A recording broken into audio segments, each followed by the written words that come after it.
Hello everyone. Today's topic of discussion is functions.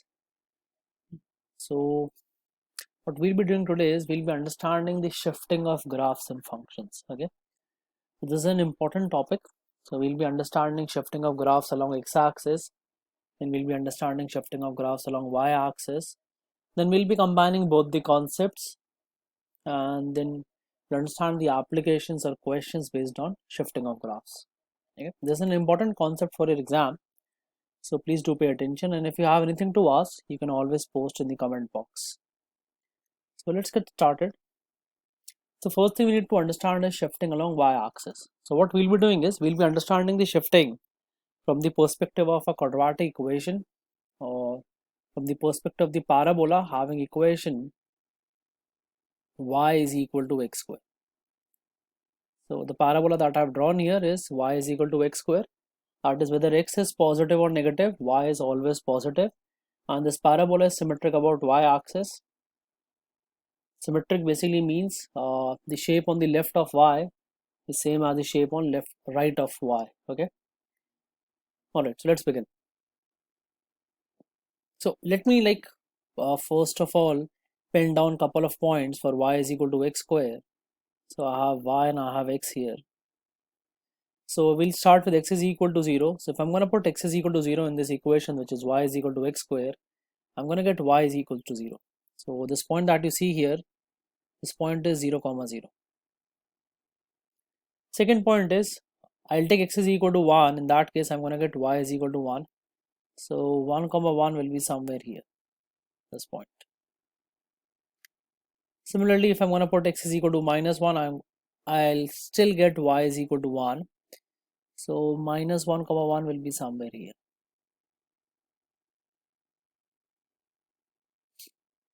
Then I can take x is equal to 2, I'll get y is equal to 4. I can take x is equal to minus 2, I'll still get y is equal to 4, and so on and so forth. Okay, so this is basically the parabola y is equal to x square.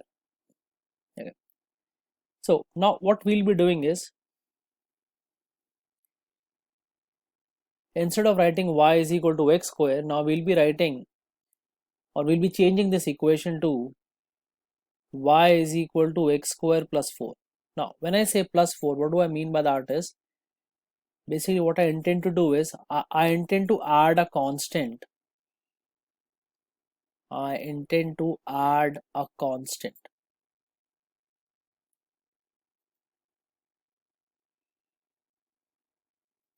So what I would like to see is, let me write it below here so that it's visible. So what I'm doing is I'm doing y is equal to x square plus 4, or what my purpose is I'm adding a constant. So I would like to see that if I'm going to add a constant, it can be 3, 4, 5, 6, whatever it may be, what's going to happen to my graph. So basically what's going to happen is, whenever you add a constant, the graph basically goes up by those many units. What I mean to say that is, if you're adding a constant, instead of y is equal to x square, if you're going to make this x square plus 4, this graph here that you see, this graph here can be drawn again. It's just that it's going to be shifted upwards by 4 units, and this graph is going to be something like this.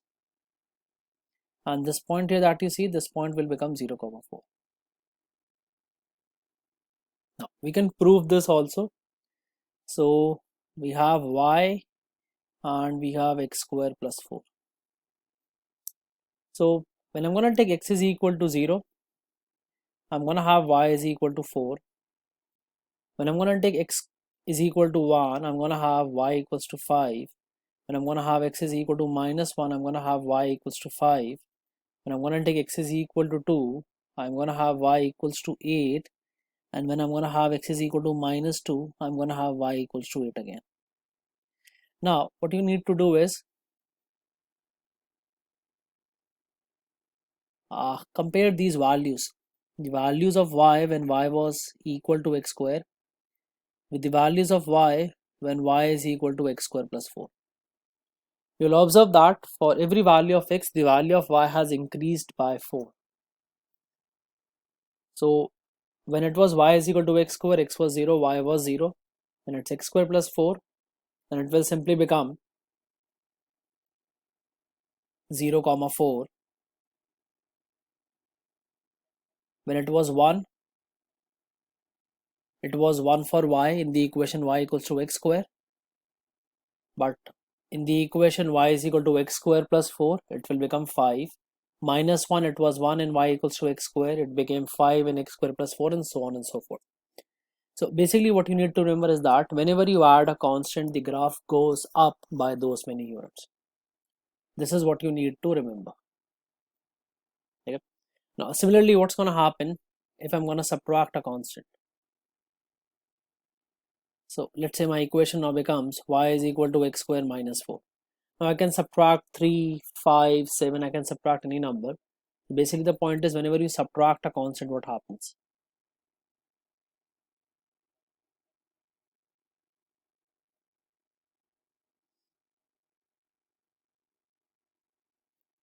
So whenever you subtract a constant, the graph basically comes down by those many units.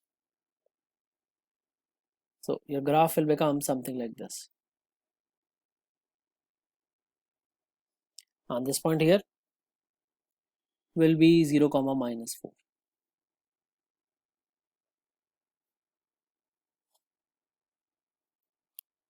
You can validate the result also. So for that, let me remove this first of all and let me write this on the top.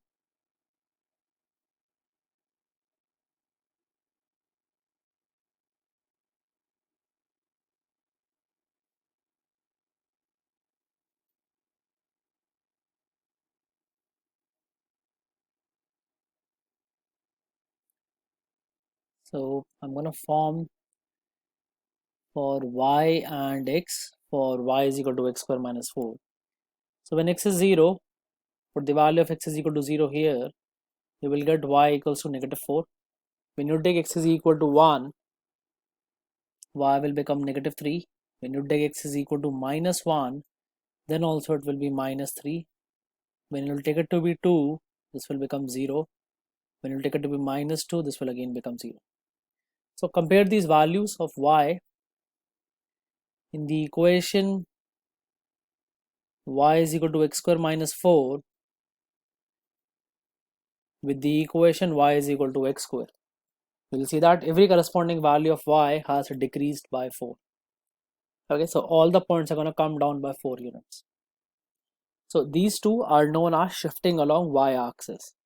When you add a constant, it goes up. When you subtract a constant, it comes down. This is what you need to remember for shifting along y-axis. And this is true for like any graph, any 2D graph that you'll ever come across. You can draw it for y equals to x cube also. So y equals to x cube also, if you're going to add something, for example, if you're going to do x cube plus 7, so it's going to shift upwards by 7 units. Okay, if you're going to do x cube minus 7, it's going to come down by 7 units. Add something, it goes up, subtract something, it comes down. This is what you need to remember for shifting along y-axis. Okay, and let's move on to shifting along x-axis. Now, again, I have the same graph, that is y is equal to x square. I'm going to have like same set of points. Let me pen down. So 0, 0, 1, 1, minus 1, 1, 2, 4, minus 2, 4. Now, instead of like adding something as a constant, I can also add something within the function, or I can also subtract something within the function. What do I mean by that is, for instance, I can change my equation as y is equal to x plus 4 whole square. Now remember guys, first thing is there is a difference when you say y is equal to x square plus 4 and when you write y is equal to x plus 4 whole square. These two things are different. These two things are not the same. Okay, so this is the previous case which we discussed, that was shifting along y-axis. So when you add something as a constant, now this 4 is being added as a constant. So whenever you add something as a constant, it goes up. Okay, now in this case that we are discussing now, which is y is equal to x plus 4 whole square, it's added this 4 is added as a constant within the function. Okay, this 4 is now part of the function. So you can observe that by expanding the equation. So x plus 4 whole square will simply become x square plus 16 plus 8x. So you're getting this, that additional 8x owing to 4. So now this 4 is part of the function. Now remember it this way: whenever you add something within the function, the graph goes to the left by those many units. The graph goes to the left by those many units. So your new graph for x plus 4 whole square will become something like this. And this point here will basically become minus 4 comma 0. This point was 0 comma 0. Well, we can prove that also.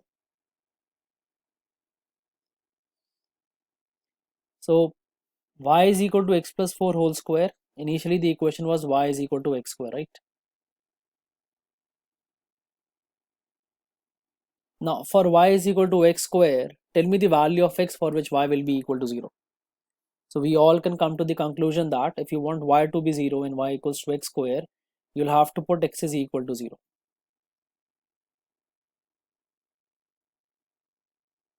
Correct? This will be the conclusion. If I ask you the same question in x plus 4 whole square, like tell me the value of x for which y will be equal to 0. So you will say, okay, the value of x for which y will be equal to 0 in the equation y is equal to x square plus 4 will be x is equal to negative 4. So when x is equal to negative 4, you will get y is again equal to 0. So you can see it for yourself. I am shifting this towards x is equal to negative 4 in order to get y equals to 0. So basically whenever you add something within the function, your graph shift towards the left by those many units. Similarly, if I do y is equal to x minus 4 whole square, so you guessed it right, it's going to shift towards the right.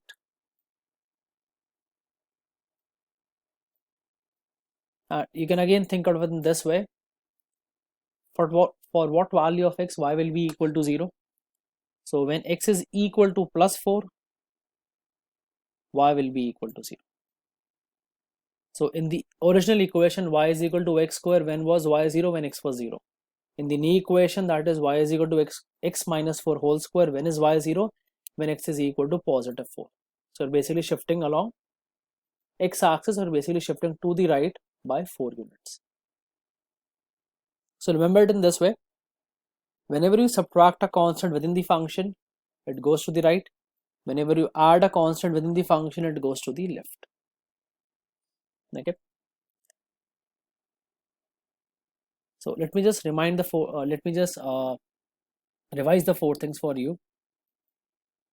You add a constant, it goes up. If you subtract a constant, it goes down. When you add in the function, it goes to the left, and when you subtract in the function, it goes to the right. Okay, these are the 4 things that you need to remember. Okay, so let's move on with shifting along both axes. Let's take an example to understand. So we have this graph already drawn for y is equal to x square, and let's say someone asks us to draw the graph for y is equal to x plus 2 whole square minus 8, for example. Okay, so I need to draw the graph for x plus 2 whole square minus 8. So I'm going to draw this graph step by step so that you understand how to use shifting. Now I already know how to draw the graph for y is equal to x square. The first thing is I'm going to deal with y is equal to x plus 2 whole square. So here in the second axis, I'm going to make y is equal to x plus 2 whole square. Now what did we just learn? That whenever you add something as a constant, in the function, the graph shift towards the left. That is this point. You will add something as a constant in the function, the graph shift towards the left. So y is equal to x plus 2 whole square will be drawn as something like this. Make this a bit better for you. And this point here that you see will be negative 2 comma 0.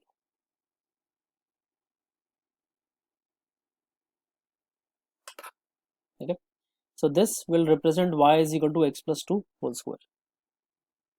Now what we need to do is, what we actually require is y is equal to x plus 2 whole square minus 8. So what I need to do is, I need to subtract a constant, because minus 8 is basically subtracting something. Now whenever you subtract a constant, the graph basically goes down by those many units according to this principle. So this graph is supposed to go down by 8 units. So I can say that finally my graph would look like something like this.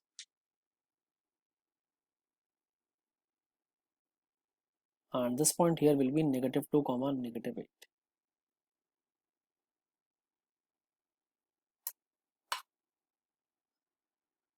And this is what's going to happen to my graph. So this is the final graph for y is equal to x plus 2 whole square minus 8. And if you want to calculate the y-intercept also, you simply need to put x is equal to 0 here. So you'll get y is equal to 4 minus 8, which is equal to minus 4, which means this point here will be 0 comma minus 4. So this graph is not according to the scale, but I hope you have got the idea. Okay?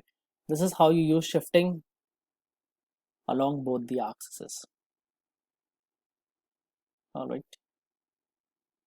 So now let's move on to some questions, or basically move on to the application part of shifting. So first thing is, find the equation for the graph fx shown below. Now one way of solving this question is that you do it with the help of the 3 points that are given to you, that is 2 comma 5, 4 comma 5 and 3 comma 1. Since we know that it's a parabola, so the equation for this is going to be a quadratic equation. So the general form is equal to y is equal to ax square plus bx plus c. So you have the 3 values, replace the 3 values, form the 3 equations, and then you can calculate the value of a, b and c. Another way of solving this question is that we can use the concept of shifting up to a very good extent, which will basically help you in eliminating couple of options, and then in the remaining options you can plug in the values and you can find out your answer. So let's see how we can do that.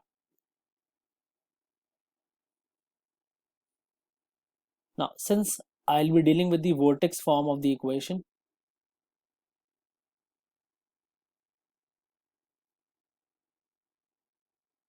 if you want to understand what is the vortex form of a quadratic equation, you can go through my video on the different forms in which you can write quadratic function or a quadratic equation. In that I have explained you what is the vortex form, what is the x-intercept form, or what is the root form of a function. Okay.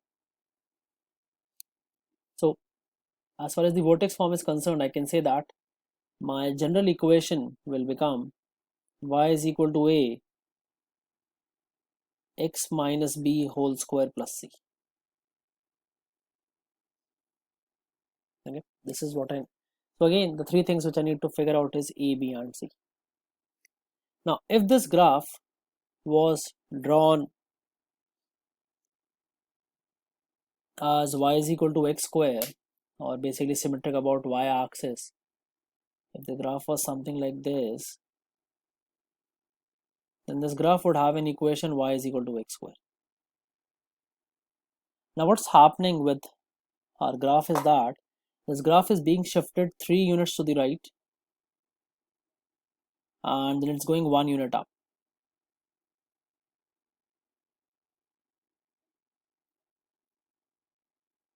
It's going 3 units to the right and it's going 1 unit up.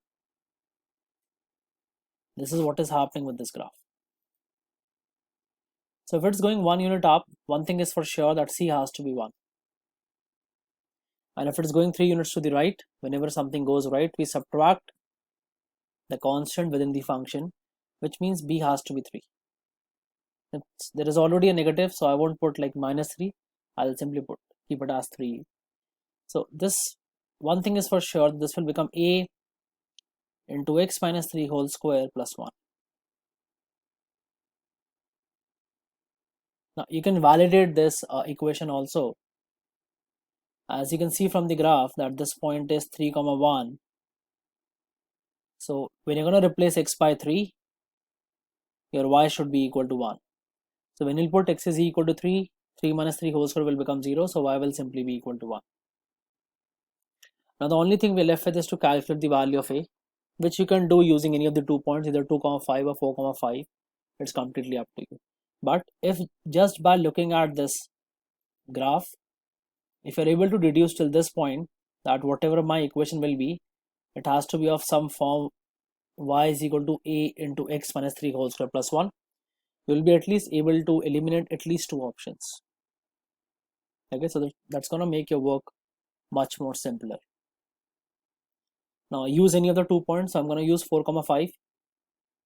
So 5 is equal to a 4 minus 3 whole square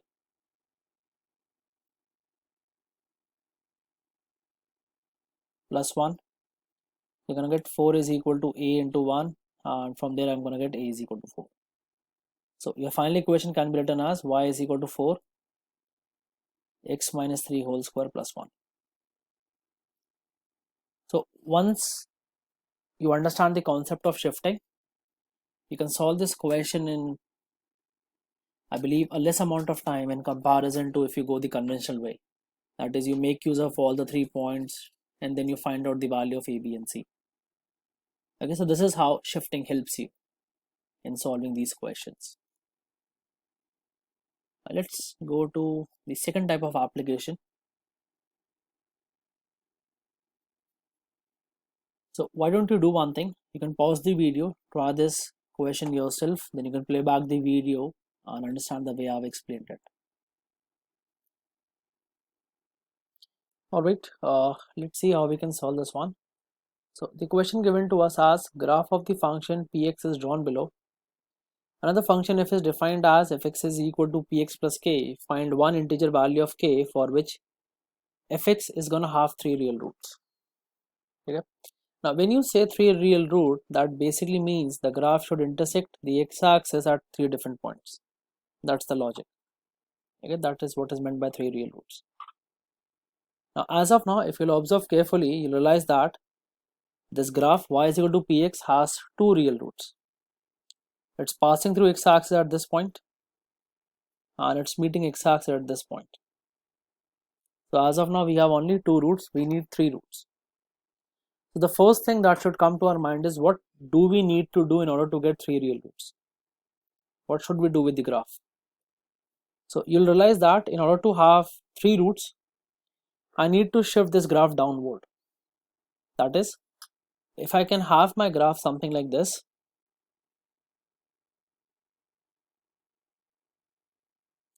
in that case, and it's gonna also go down. In that case, I'm gonna have like 3 different roots. This is 1, this is 2, and this is 3. So what do we need to do is we need to shift this downward, that's for sure. Which means k has to be negative. Because whenever we shift down, we subtract a constant. Now k is acting as a constant here. So k has to be negative so that we can shift this graph downwards. And what should be the value of k?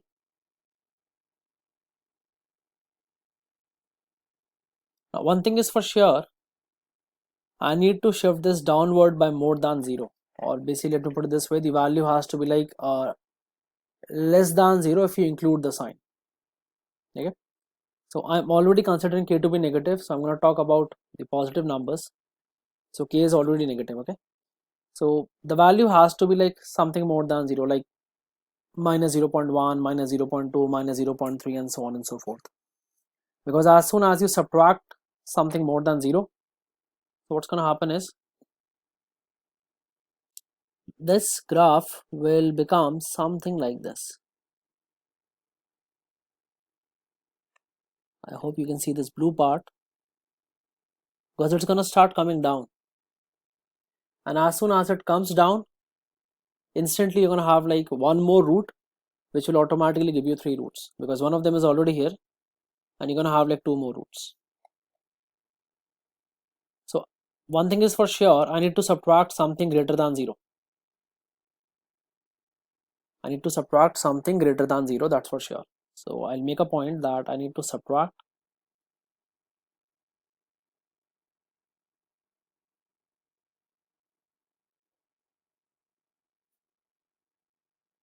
something greater than 0.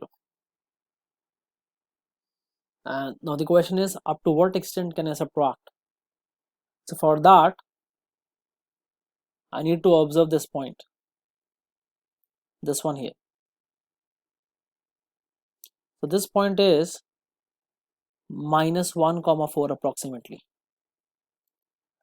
Now let's say hypothetically, if I shift my graph downwards by 4 units, my graph will become something like this.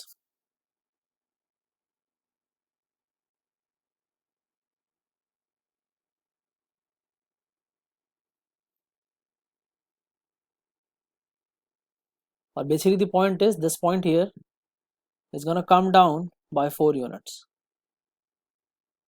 and this is going to be somewhere here. And in this case, you'll observe that again you're going to have like only two roots. One is this one, and one is this one. So point is, whatever I'm subtracting, it has to be less than 4. Whatever I'm subtracting, it has to be greater than 0, and whatever I'm subtracting, it has to be less than 4, which means as far as the integer values are concerned, k can be -1, it can be -2, it can be -3. So you can plug in any of these three values, and it's going to give you like 3 real roots.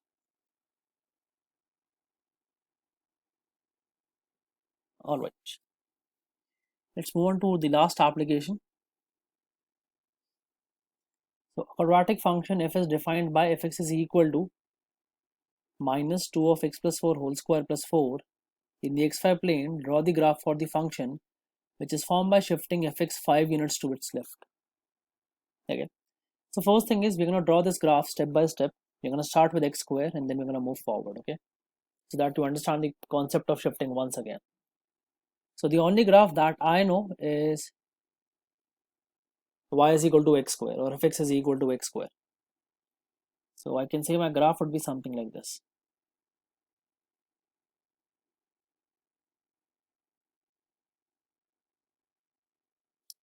Now if I'm going to make y is equal to 2x square, what happens is, whenever you like increase the coefficient of x squared, the graph becomes thinner and thinner.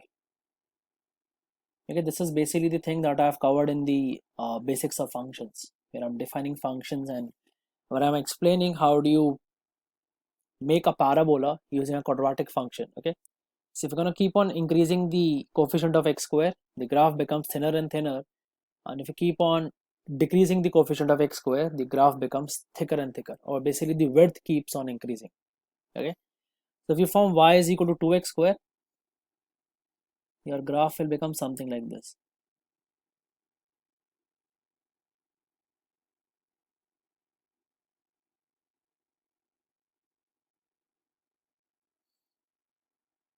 Okay, now the first thing I'm going to do is, I'm going to form y is equal to -2x square. So if I'm going to do y equals to -2x square, y equals to -2x square will be something like this. Now if you don't understand like how did I convert y equals to x square, sorry, y equals to 2x square to y equals to -2x square, first thing is we can apply our logic. When I write y equals to 2x square, or fx is equal to 2x square, so when I'm writing fx is equal to 2x square, think of this equation in this way: whatever value of x I'm going to take, my fx will always be positive. whatever value of x I'm gonna take, my fx will always be positive. Whether you take x positive, negative, it doesn't matter. Fx will always be positive, and yes, the graph is gonna pass through 0, 0, right? So if I'm gonna take my equation as fx is equal to negative 2x square, whatever value of x you will take, fx will always be negative, right? The parabola will automatically go down because y is negative in third and fourth quadrant. So the graph for y equals to minus 2x square, I've already drawn it for you. Now, first thing is I'm going to take care of y is equal to minus twice of x plus 4 whole square.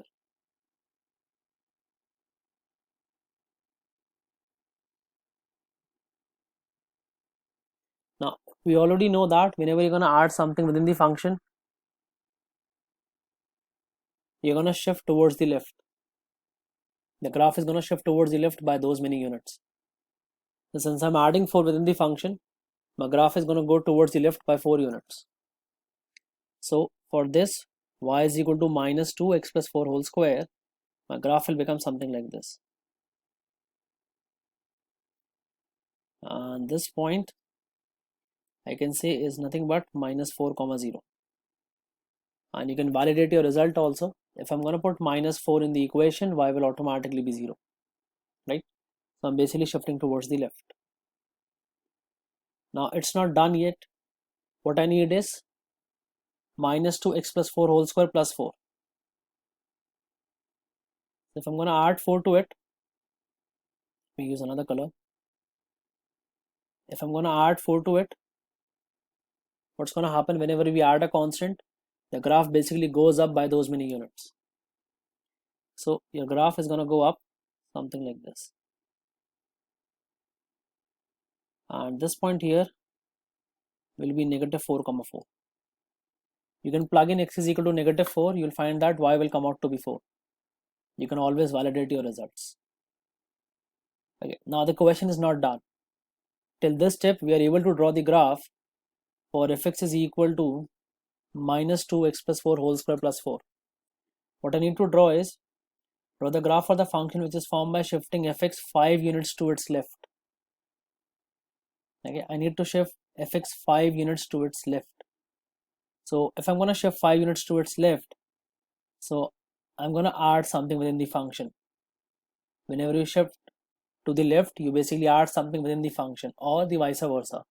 Whenever you add something within the function, you basically shift to the left. If you're going to shift 5 units to the left, your graph will become something like this. Or let me shift this bit more for you.